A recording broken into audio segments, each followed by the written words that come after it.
창립 31주년을 맞이해서 계속해서 교회에 대한 말씀을 나누고 있습니다. 제가 지난주에도 여러분들에게 조금 딱딱한 말씀이 될지 모르지만 여러분들 잘 들으십시오. 오늘 마찬가지로 조금 딱딱한 말씀이 될지 모르지만 우리들에게 꼭 필요한 말씀이고요. 다음 주부터는 우리의 좀 실제적인 생활에 대한 문제, 우리들이 겪는 문제 가운데서 예수님이라면 어떻게 이 문제를 풀어가셨을까? 여러분들의 직접 또 의견과 여러분들의 문제들을 다루기 위해서 주보에 여러분들의 의견을 쓰도록 되어 있으니까 궁금한 것들도 여러분들이 함께 참여하시면 좋은 말씀이 될 수 있으리라 생각합니다. 오늘은 교회를 다시 한번 정의하는 redefining 하는 그런 시간을 가지려고 합니다. 오늘 말씀이 여러분들 가지고 있는 성경하고 조금 틀린 것은 제가 유진 피터슨의 메시지 성경을 듣다가 첫 구절 순진하게 속아 넘어가지 마십시오, 이 말이 저에게 이렇게 많이 와 닿았어요. 그래서 오늘은 그 유진 피터슨의 성경을 가지고 여러분들에게 읽어드렸는데 여러분들이 여러분들의 성경으로 한번 잘 묵상하면 도움이 될 것 같아요. 오늘 제가 설교가 한 35분쯤 소요되니까 오늘은 11시 10분 조금 넘어 끝날 것 같아요. 전체 예배가. 그렇게 알고 마음 편하게 나는 11시 전에 가야 되겠다 하는 분들은 조용히 그냥 빠져나가시면 제가 아무 소리도 안 합니다. 단지 째려볼 뿐이지 아무 소리 안 하니까 그렇게 알고 마음을 편히 가지십시오. A.W. 토저라고 하는 사람이 이렇게 말을 했어요. 세상은 하나님으로부터 오는 진짜 음성을 기다리고 있다. 다른 사람의 행동과 말의 메아리가 아니라 진짜 음성을 말이다. 오늘 시간에 우리들이 앉아있는 이 시간, 진짜 음성, 하나님이 우리를 향해 교회를 향해 하시는 진짜 음성을 기대하는 마음으로 말씀을 함께 나누었으면 좋겠습니다. 이 세상에는 말도 안 되는 이야기들이 참 많이 있어요. 사람들을 현혹시키는 말도 있고, 참 저는 사람들이 그렇게 속아 넘어가는 것을 보면 참 대단하다, 어떻게 저런 데 속아 넘어갈까, 그런 생각이 드는데, 말씀을 준비할 때 제가 보았던 책 중에 하나, 이제 미국의 이야기인데, 미국에서는 1년마다 한 번씩 올해의 황당한 소비자 경고문 콘테스트가 있대요. 뭐 약이든 무슨 물건이든 이렇게 경고문 같은 거 붙이잖아요. 황당한 이야기 가운데 몇 가지를 제가 소개해 드립니다. 근데 잘 이렇게 일부 예배 때 보니까 잘 와닿지 않는 것 같은데, 미국 이야기이긴 한데, 헤드 드라이어 있죠? 드라이어 그 라벨에 이런 글귀가 조심, 잠자는 동안은 사용하지 마시오. 왜 그런 걸 써놨는지 모르겠어요. 이 푸딩 세트 상자에 상품에 열을 가하면 뜨거워집니다, 뭐 이런 경고를 해놓기도 하고, 불면증 환자를 위한 약에 이렇게 돼 있대요. 주의, 먹으면 졸음이 올 수도 있습니다. 어린이용 그 슈퍼맨 그 옷에 이런 주임은 이 옷을 입음으로 날 수 있는 것은 아닙니다, 뭐 이렇게 적어 놓기도 하고, 저에게 잊을 수 없는 경고문 중에 하나가 있는데, 그건 제 경험이에요. 제가 몇 년 전, 뭐 우리 교회가 이렇게 커지기 전에 교역자들하고 같이 MT를 가든지 하면 제가 꼭 이렇게 밥을 한 끼 정도는 제가 만들어서 뭐 김치찌개도 끓이고, 근데 속초에 갔을 땐 제가 회덮밥을 좀 맛있게 해줘야 되겠다. 그래서 속초 시장에 가서 회를 떠다가 제가 양푼에다가 야채하고 집어넣고 이제 회덮밥을 잘 만들었어요. 그리고 우리 전도사님들한테 이제 마지막은 여기에다가 바삭바삭한 김을 좀 이렇게 넣으면 더 맛있을 것이다. 그래서 김 봉지에 있는 걸 다 부셔부셔 해가지고 김을 쫙 넣고 마지막 비벼서 먹으려고 하는데 먹을 수가 없었어요. 밥을 딱 먹는 순간 뭔가 씹혔어요. 보니까 김을 부술 때 김에 들어가 있는 그 제습 그 방향 그 있죠? 그게 다 터져가지고 김하고 같이 들어간 거예요. 아니 몇십 인분을 싱싱한 회를 떠가지고 거기에다 넣었는데 딱딱한 게 씹히니까 먹을 수가 없잖아요. 그래서 이걸 먹어야 되느냐 골라내야 되는데 도저히 골라낼 수 없는 상황이었어요. 그래서 그 제습 방부제 그 라벨을 이렇게 보았더니 주의 이렇게 써 있더라고요. 몸에 해롭지는 않으나 먹지는 마시오. 고민이 돼서 이게 몸에 해롭지는 않으나 먹지는 마시오. 도저히 먹을 수가 없어서 곤란에다가 그걸 다 버렸어요. 얼마나 아까웠는지 몰라요. 우리들에게 많은 경고문들이 있지만 사실 피부로 와닿지 않는 또 우리를 또 현혹하는 그런 이야기들이 있어요. 수년 전에 미국 캘리포니아에서 산불이 났을 때 그 산불 때문에 여러 사람이 죽었고 소송에 이제 걸리게 됐어요. 사람들이 정부를 향해서 왜 우리들에게 미리 알려주지 않습니까? 그래서 사고가 났습니다. 근데 실제 산불이 났을 때 경고를 했음에도 불구하고 사람들이 여행 가는 것처럼 편안하게 옷을 싸면서 준비하다가 불이 덮쳤어요. 많은 사람들이 죽었어요. 우리가 살아가면서 우리는 많은 재난을 경험하기도 합니다. 그래서 재난에 관한 그런 영화들도 많이 나오죠. 먼저 주래식 파크, 주라기 공원이라고 하는 영화를 보면 그 사람들 들어가지 말고 조심하라고 하는데 거기 들어갔다가 그냥 공룡에 의해서 이제 죽기도 하고요. 이 단테스 픽라고 하는 그 영화는 그 화산이 폭발하는 영화인데 사람들이 그렇게 경고를 해도 듣지 않고 도망가지 않아요. 우리나라에서 개봉된 영화 중에 해운대라는 영화가 있어요. 그 해운대라고 하는 영화에 보면 또 나왔네. 꼭 보라는 건 아니고요. 이미 오래됐어요. 그 쓰나미가 올 것을 경고하는 그 기상학자가 있어요. 근데 사람들이 듣지도 않으려고 하고 경고도 하려고 하지 않아요. 이유가 뭔지 아세요? 경고했을 때 다가올 혼란이 너무 복잡한 거예요. 그래서 위험을 경고하는데 사람들이 들으려고 하지 아니하고 경고하지 않으려고 해요. 그 경고를 들었을 때 혼란이 두려운 거예요. 오늘 이 로마의 감옥에서 사도 바울이 그의 영의 아들 디모데에게 편지를 씁니다. 얼마나 긴박하게 편지를 쓰고 있는지 말아요. 순진하게 속아 넘어가지 마십시오. 순진하게 속아 넘어가지 마십시오. 마지막 때가 되면 성경의 진리를 벗어난 수없이 많은 일들이 일어나게 될 터인데 속아 넘어가지 마십시오. 사도 바울이 그 감옥에서 자기가 나올 수 없는 상황 가운데서 영의 아들 디모데에게 그 편지를 썼을 때 사도 바울이 얼마나 안타까운 마음을 가지고 이 편지를 쓰고 있었을까. 제가 로마서 강해를 하면서 그 소아시아 7개에 대한 설교를 하면서 제 마음속에 조금은 사도 바울의 마음이 느껴질 수 있었어요. 아니, 교회가 세워진 지 얼마나 되었다고 저 무너진 그 돌밖에 남아있지 않은 그 소아시아의 교회를 바라보면서 사도 바울이 경고했을 때, 많은 믿음의 사람들이 경고했을 때 그 마음이 얼마나 아픈 마음이었을까. 여러분, 순진하게 속아 넘어가지 마십시오. 이 시대를 바라보며 이 교회를 바라보며 여러분들 한 사람 한 사람이 교회라고 말씀하고 있는데 여러분들 순진하게 속아 넘어가지 마십시오. 마지막 때가 옵니다. 버릇없이 굴고 상스럽게 행동하고 죽고 살기로 경쟁하고 부모를 무시하고 하나님을 모독하는 일들, 정욕에 빠지고 하나님을 싫어하는 일들이 다가오게 될 거인데 여러분들 순진하게 속아 넘어가지 마십시오. 마지막 때가 다가옵니다.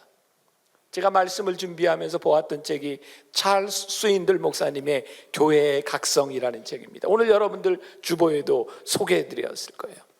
거기에 GPS에 대한 이야기가 나옵니다. 요즘 GPS 하나쯤 안 가진 사람 없어요. 이 GPS가 얼마나 편안하게 우리들을 인도해 주는지 몰라요. GPS만 탁 누르면 우회전하십시오. 뭐 몇백 미터 앞에서 좌회전하십시오. 그것도요 꼭 여자 목소리로 이렇게 나와요. 그래서 남자들은 여자 목소리를 잘 들으면 인생 살아가는데 별로 문제 없어요. 근데 남자들이 GPS도 잘 안 들어요. 근데 이렇게 가다가 자기가 아는 길로 가다가 또 뭐 이렇게 잘못 길 들면 GPS는 여지없이 다시 재탐색을 해요. 그리고 다시 가르쳐줘요. GPS가 몇 번쯤 하다가 화난다고 나 더 이상 안 해요. 당신 그런 식으로 하면 나 안 가르쳐줘요. 뭐 이러는 일이 없어요. GPS는 늘 재탐색해줘요. 참 신기한 건 재탐색하는 대로 따라가면 그 길에 가게 된다는 거예요. 하나님께서 우리의 인생에 이 교회의 각성이라고 하는 책에 보면 그 찰스 스윈들 목사님의 경험에 의하면 끊임없이 하나님은 내 인생을 재탐색해 주셨다는 거예요. 놀라운 것은 하나님께서 우리들에게 재탐색해 주시지 우리들을 버리지 않으시고 재탐색하는 그 길을 가게 될 때에 나는 한 번도 길을 잃은 적이 없다는 거예요. 오늘 우리들에게 정말 소망이 되는 것은 무엇인가? 하나님이 오늘 우리의 신앙과 우리의 교회를 재탐색, 리디파이닝 시켜주시는 거예요. 다시 한번 교회를 생각하며 다시 한번 믿음을 생각하며 너희들이 어느 길을 가고 있는지 생각해 보아라. 어떤 청년 하나가 저에게 상담을 요청한 적이 있어요. 저에게 묻더라고요. 목사님, 저도 목사님처럼 삶의 원칙을 세우고 싶어요. 그리고 원칙대로 살고 싶어요. 어떻게 하죠? 저는 다른 건 모르겠지만 제 삶의 원칙이 있어요. 제가 이것만은 지켜야 되겠다고 하는 것들이 몇 가지 있어요. 그래서 제가 원칙을 지키며 살아갑니다. 제가 그 청년에게 이런 말을 했습니다. 원칙은 방향이 정해졌을 때 의미가 있는 것이지 방향이 정해지지 않은 사람에게 원칙은 무의미하다. 너는 나에게 지금 상담을 요청하고 있는데 내가 가야 될 방향이 뭐냐? 네가 지금 사업가가 될지 교수가 될지 고민하고 있는데 너는 뭐가 되기로 결정하고 나에게 상담을 요청했냐? 자기는 아직 뭐가 될지 모르겠다는 거예요. 너에게 원칙은 아무런 의미가 없다. 오늘 우리들의 신앙에 제일 중요한 것이 있어요. 우리들의 삶의 진리, 여러분들의 삶의 길을 가게 하는 그 목적, 여러분들이 가야 되는 그 길이 정해지지 아니하면 우리의 원칙이라고 하는 것은 존재하지 않아요. 제 삶에 있어서 제 원칙이 중요하기 시작했던 것은 제 삶의 목적이 정해지면서, 목표가 정해지면서부터였어요. 저는 은혜를 받고 너무 목회가 하고 싶었어요. 제 인생은 목회였어요. 제가 미국에서 공부하는 동안 공부를 남이 보기에는 정말 쉽게 빠르게 공부를 마치고 돌아올 수 있었던 이유는 딱 한 가지였어요. 공부는 제 삶의 목적이 아니었어요. 나는 빨리 이 공부를 마치고 목회를 하고 싶었어요. 뜨거워진 가슴이 있기 때문에 제가 목회를 하고 싶어서 빨리 공부를 마쳤어요. 어떻게 하면 빨리 마칠까? 나는 목회를 하고 싶었으니까. 제가 한국에 돌아와서 저도 다른 사람들과 똑같이 목회를 하기 전 학위를 받고 와서 강의를 하던 시절이 있었어요. 뭐 여기저기 보따리 장사죠. 강사들, 제가 몇 군데를 강의를 다녔는지 몰라요. 다니다 보니까 여러분들은 어떻게 생각할지 모르지만 제가 명강사였어요. 강의를 너무 잘했어요. 네. 그래서 학교에서 강의를 하면 아이들이 얼마나 많이 몰리는지 강의실에서 못하고 강당에서 이렇게 강의를 해야 될 정도로 보였었어요. 1년 지나고 났더니 전임 강사로 교수 자리가 났어요. 저한테 교수를 하지 않겠냐고, 이 학교에. 저는 단번에 거절했어요. 아니요, 그 경쟁이 치열한 가운데서 저에게 우선권을 주겠다고 하는데 저는 거절했어요. 너무나 쉽게. 그때는 제가 어려운 시절이었어요. 저희 어머님 아버님, 제가 공부를 마치고 왔는데 저에게 생활비 보조를 안 해주셨거든요. 제가 벌어서 살아야 되는 상황이었어요. 강사로 다니는 것보다 교수가 되는 것은 제 삶의 안정을 의미했어요. 근데 저는 단번에 거절했어요. 이유는 간단합니다. 저는 목회가 하고 싶었어요. 교수 자리라고 하는 게 저에게 유혹이 되지를 않았어요. 고민할 일이 아니었어요. 저는 목회를 합니다. 그것이 제 삶을 걸어가게 만들어줬어요. 제가 만나교회 부목으로 있으면서 저 앞에 현대 아파트에 전세를 살 때, 벌써 10여 년 전이니까, 전세비에 1억만 얹으면 집을 살 수 있대요. 제 아내가 은행에 융자를 넣어줘서 집을 좀 사면 이게 아마 좀 호기가 될 거라고. 근데 제가 집 사지 말라 그랬어요. 제가 목회를 하는 동안 집을 가지지 않는 것이 옳다고 생각을 했기 때문에 집을 사지, 그때 10여 년 전에 그 집 샀으면 아마 몇 억을 벌었을지 몰라. 근데 저는 하나도 아깝지를 않았어요. 왜? 집이 있는 것이 저에겐 짐이라고 생각되었기 때문에 집을 가지지 않은 것 때문에 돈을 못 버는 것이 아깝지 않았어요.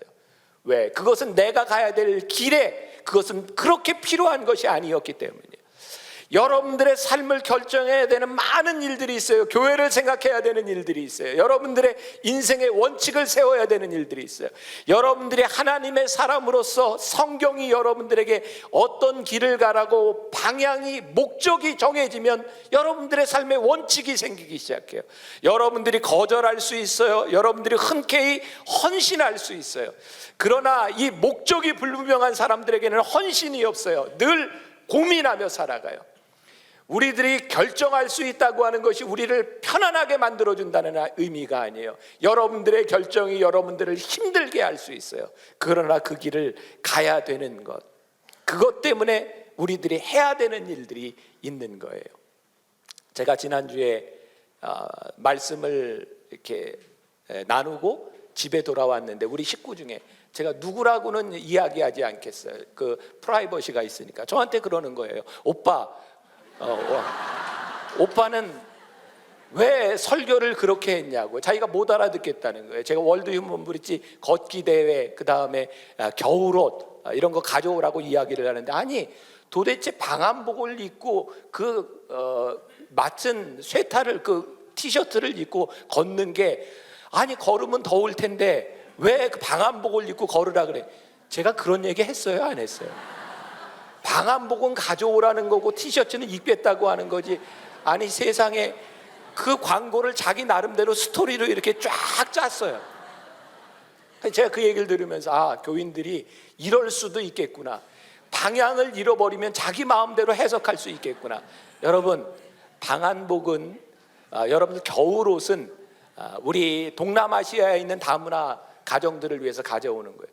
근데 제가 실망하지 않아도 되겠죠. 오늘 보니까 몇 사람 없어요. 다음 주에 가져오려고 좀 준비하고 있는 거죠. 네, 다음 주에 보겠습니다. 제가 불꽃 같은 눈으로 이렇게 좀 지켜야 될 거예요. 여러분들, 헌신은요, 우리들이 쉽게 살아가는 것이 헌신이 아니에요. 귀차니즘을 극복하고 내가 함께 동참해야 될 일이라는 생각이 들면 함께 하는 것이 헌신이고요. 그리고 제가 걷기 대회를 하면서도 우리 이제 전부 옷을 입고 우리들이 준비를 하고 있는데, 여러분들이 그 시간을 낼 수 있는 것이 헌신이고요. 우리 교회가 가는 방향이 틀리지 않다면 그것에 함께 동참할 수 있을 때 여러분들 한 사람 한 사람인 교회가 그 일을 감당할 수 있는 거예요. 저에게는 꿈이 그려지는 거예요. 하나님, 이곳에 이 탄천을 걸으면서 사람이 아닌 교회로 뒤덮여지는 선한 영향력, 교회의 방향들, 믿지 않는 사람들이 깜짝 놀랄 만한 역사들이 일어나는 것, 그것은 여러분들의 귀찮음을 극복하고 여러분들이 해야 되는 일이기 때문에 함께 결단할 수 있을 때 이루어지는 일이에요. 디모데후서 3장 16절과 17절에 보니까 모든 성경은 하나님의 감동으로 된 것으로 교훈과 책망과 바르게 함과 의로 교육하기에 유익하니 이는 하나님의 사람으로 온전하게 하며 모든 선한 일을 행할 능력을 갖추게 하려 함이라. 여기에 사람을 교회로 넣어보세요. 하나님의 교회로 온전하게 하며 선한 일을 행할 능력을 갖추게 하려 함이라. 우리들에게 이 성경 말씀이 진리가 되고 이 성경 말씀이 우리들에게 기준이 될 때에 때때로 힘든 일들이 있어요. 그러나 분명한 것은 이 말씀이 우리로 하여금 온전한 사람을 만들어주고 우리를 온전하게 구비해 준다고 하는 거예요. 제가 설교를 하면서 참 많이 강조하는 것이 삶에 대한 문제입니다. 하나님을 믿는 사람이 좋은 그리스도인이 되기 위해서, 좋은 교회가 되기 위해서 우리들이 말씀대로 살아가느냐, 정말 여러분들이 오늘 도전을 가져야 될 것이 있어요. 우리들이 하나님을 믿는다고 하면서도 정말 우리들이 믿지 아니하고 여러분들이 여기에 있다면 여러분들 얼마나 위선적인 사람들인지 압니까? 얼마나 두려운 일인지 압니까? 예수님 시대에 많은 사람들이 하나님을 믿는다고 하면서도 그들의 믿음이 없는 것을 바라보시며 하나님이 말씀하셨어요. 이 회칠한 무덤과 같은 자들아, 이 독사의 자식들아. 제가 오늘 여러분들에게 정말 믿음으로 도전하고 싶은 거예요. 여러분들이 무엇을 믿습니까? 여러분들이 오늘 예배를 드리고 있는데 여러분들이 무엇을 믿기 때문에 여기에서 예배를 드리고 있습니까? 우리들이 정말 믿음이 없이 이 자리에 앉아 있는 것이 얼마나 위선적이고, 여러분들이 기도하는 것에 믿음이 없을 때 그것이 얼마나 위선적인지 아십니까? 또 하나의 문제는 뭡니까? 믿는데도 행하지 않는 겁니다. 공허합니다. 여러분들이 하나님을 분명히 믿는데도 공허한 것은, 여러분들이 채워지지 않는 것은 여러분들이 믿음으로 살지 않기 때문입니다. 우리가 믿는데 믿음대로 살지 못할 때 얼마나 괴로운 줄 아십니까? 제가 목회자로 살아가면서 제가 여기 강단에서 이야기한 대로 살지 못할 때, 그것을 지키지 못할 때 그것이 얼마나 두려운 일인지 아십니까? 그래서 하나님을 믿으면 필연적으로 우리들에게 고민이 생기는 거예요. 스트러글이 생겨요. 그런데 믿음대로 살려고 우리들이 어려운 결단을 내리고 그 방향으로 가기 시작할 때 하나님이 채워주시는 영적인 만족감이 우리들에게 찾아오는 거예요. 그것은 편안함과는 다른 차원의 문제입니다. 저는 그런 꿈을 꿉니다. 이 강단에서 하나님의 말씀의 진리가 선포될 때 그 진리에 순종하는 사람들을 통해서 이 땅을 뒤흔들어 놓는 역사가 일어나는 것, 하나님을 믿지 않는 사람들에게 도전을 줄 수 있는 것, 믿지 않는 사람들에게 하나님의 말씀이 얼마나 위대한 것인지를 증명할 수 있는 것들, 그런 것들이 교회 안에서 일어날 때 교회가 되지 않겠습니까? 그것이 우리들의 믿음이 되지 않겠습니까? 성경이 우리들에게 오늘 이야기합니다. 그때가 온다. 마지막 때가 온다는 거예요. 사도 바울이 에베소 교회, 우리 소아시아 7교회를 다 공부했죠. 그 중에 에베소 교회는 특별한 교회였어요. 사도 바울이 2년 동안 사역을 한 교회이기도 하고요, 아굴라와 브리스길라라고 하는 아주 신실한 부부를 통해 교회가 세워지기도 하고요, 사도 바울은 에베소의 두란노에서 말씀을 전하기도 했고, 이 에베소 교회가 얼마나 멋지게 성장했는지 몰라. 사도행전 19장 11절과 12절에 보면 이 에베소 교회에 일어났던 역사가 나옵니다. 하나님이 바울의 손으로 놀라운 능력을 행하게 하시니 심지어 사람들이 바울의 몸에서 손수건이나 앞치마를 가져다가 병든 사람에게 얹으면 그 병이 떠나고 악귀도 떠나더라. 놀라운 교회였어요. 그런데 요한계시록 2장에 나와 있는 2장 4절에 보니까 이 에베소 교회에 대해서 이렇게 얘기합니다. 그러나 너를 책망할 것이 있나니 너는 처음 사랑을 버렸노라. 이게 몇 년 후에 일어난 일인지 아세요? 30년 후에 일어난 일입니다. 만나교회 31년이 되었습니다. 이 교회가 세워질 때, 천막에서 교회가 세워질 때 그때 많은 헌신들과 눈물이 있었어요. 송파로 교회가 옮겨질 때 그 교회가 세워지는 기쁨, 감격이 있었어요. 만나교회가 이 분당으로 넘어올 때 쉽지 않은 과정들을 지나갔어요. 그때에는 뜨거움들이 있었어요. 분당의 교회가 세워질 때 우리가 또 여기 광야에 와서 성전에서 예배를 드리면서 또 다른 감동을 느껴요. 30년이 채 지나지 않아 너희들이 첫사랑을 잃어버렸구나. 교회는 건물의 문제가 아니라 사람의 문제입니다.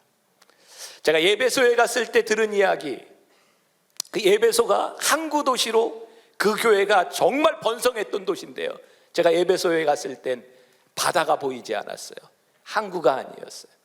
안내자의 이야기를 들으니까 자이스테르가라고 하는 강이 있는데요, 그 강이 이 에베소로 그리고 바다로 흐르면서 거기에서 계속 흙이 쌓이기 시작한 거예요. 지금 2000년 만에 에베소 교회는 바다에서 8km가 떨어져 있습니다. 아무도 거기에 그렇게 모래가 쌓이고 흙이 쌓이는 것을 감지하지 못했습니다. 그러나 점점 흙이 쌓이면서 그 도시는 영향력을 상실하고 말았습니다. 문제는 여러분들의 영적인 문제들을, 이 교회가 가고 있는 일들을 여러분들이 의식하지 못하는 사이에 점점 침식되어 가고 여러분들의 믿음이 사라져버리고 뜨거움이 사라져버린다는 겁니다. 그러나 어느 날 갑자기 그날이 옵니다. 하나님의 심판이 이를 뿐만 아니라 여러분들이 영적으로 다운되는 순간이 옵니다. 여러분들이 영적으로 확 꺾어지는 순간이 옵니다. 그러나 그것은 한 번에 일어난 그 사건이 아니라 여러분들이 잃어버렸던 그 믿음이 어느 날 무섭게 다가오게 될 것이라는 거예요. 오늘 여러분들의 믿음, 여러분들의 신앙, 여러분들이 철저하게 점검해야 합니다. 제가 지난주에도 그런 말씀 드렸어요. 31주년 기념 예배를 드리는 것이 정말 감사한 일이다. 우리들이 어디에 와 있는지를 보게 하기 때문에. C.S. 루이스가 이런 말을 했습니다. 잘 들어보세요. 참된 그리스도인의 콧구멍은 항상 내면의 시궁창 냄새에 주의를 기울여야 한다. 참된 그리스도인이라면 지금 여러분들에게 일어나고 있는 내면의 문제에 대해서 민감하게 그 냄새를 맡을 수 있어야 합니다. 우리들의 육체가 얼마나 쉽게 욕망에 넘어질 수 있는지 그것을 감지할 수 있어야 합니다. 경제적인 문제에 대해서 우리들이 얼마나 우리의 신앙을 쉽게 버릴 수 있는 존재인지를 우리들이 민감하게 반응해야 합니다. 이성의 문제, 우리가 얼마나 약한 존재인지를 늘 깨달아 알아야 합니다. 교회 안에서 깨어진 관계들, 그것이 우리들이 얼마나 연약하기 때문에 쉽게 깨어질 수 있는지를 우리들이 민감하게 반응해야 합니다. 그것에서 시궁창 냄새를 맡을 수 있어야 합니다.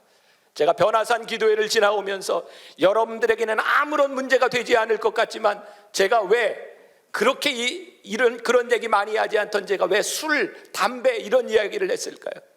술, 담배 그것이 문제이지는 않지만 술을 먹고 담배를 피는 환경 가운데서 여러분들이 얼마나 쉽게 침식될 수 있는지를 민감하게 알아야 합니다. 이성 문제, 나는 이 선은 넘지 않을 거야 라고 이야기하지만 여러분들의 육신과 욕망이 얼마나 쉽게 이성 문제로 인하여 넘어지고 가정이 깨어질 수 있는지를 여러분들이 민감하게 반응하지 않으면, 민감하게 여러분들이 생각하지 않으면 어느 순간에 가정이 깨어지게 될 것이라는 말입니다. 이 교회는요, 회복되어야 될 것이고 지켜야 될 것이 있고 진리 위에 서야 될 것이 있어요.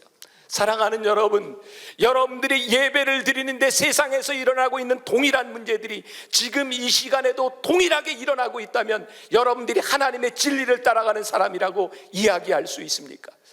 이 교회의 회복과 결단의 역사가 일어날 수 있는 것은 여러분들이 하나님의 진리 앞에서, 말씀 앞에서 여러분들이 서야 할 때입니다. 제 말을 오해하지 말고 들으세요. 많은 사람들이 교회에 오면서 이런 이야기를 합니다. 나는 교회만 오면 너무 행복해. 전 위험한 말인 것 같아요. 나는 예배만 드리면 행복해. 행복해야 합니다. 그러나 행복한 여러분들의 시간 때문에 여러분들이 틀림없이 스트러글하는 시간들이 있어야 돼요. 예배를 드리고 행복하기 때문에 여러분들이 광야에 나가서 이 세상 가운데서 말씀과 부딪히는 일들이 있어야 돼요. 예배만 드리면 행복해. 근데 여러분들이 불편한 것들을 감수하려고 하지 않습니다. 정말 우리 교회에 안내하는 분들, 차량 안내하는 분들, 교회에서 사역하는 분들, 제가 그분들에게 이야기합니다. 절대로 화내지 마십시오. 주차 봉사도 사역입니다. 그런데도 끊임없이 다툼들이 일어나고 말을 안 듣는 사람, 어쩌면 예배드리러 오는 사람들이 저렇게 말을 듣지 않을 수 있을까? 어쩌면 설교를 듣는데도, 말씀을 듣는데도 그들은 저렇게 반응하지 않을까?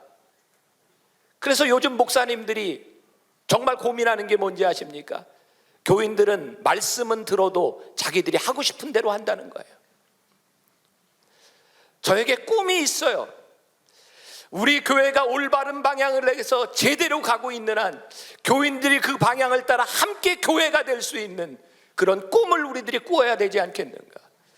하나님께서 저에게 깨닫게 하셨던 지난주, 하나님, 우리 의자를 바꾸는 것이 아니라 이 믿음의 유산인 의자를 가지고 올라가게 하여 주옵소서. 그랬더니 또 여러분들이 헷갈린대요. 의자 헌금을 하라는 거야, 말라는 거야?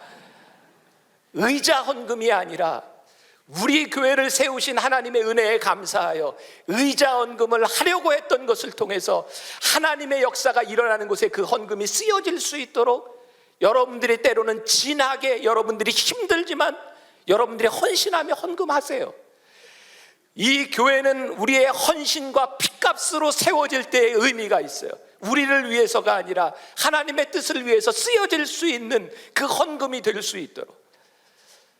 저는 우리 교인들이 너무나 인간적인 생각들을 할 때가 많은 것 같아요.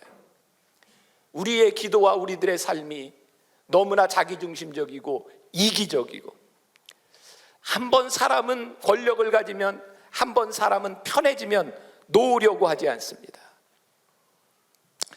하나님이 우리를 부르신 것, 그것은 우리들에게 누리라고 우리를 부르신 것이 아니라 하나님의 뜻대로 살아가라고 우리를 부르신 거예요.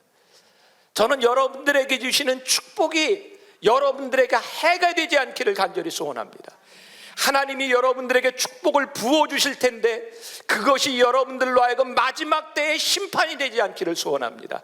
하나님께서 부어주시는 축복, 자녀들을 향한 축복이 하나님의 사람으로서 어떻게 살아가야 할지 고민하며 여러분들 안에 그 이유가 있는 삶. 에베소 교회, 하나님을 사랑하는 것 때문에 그들은 기꺼이 헌신했던 사람들입니다.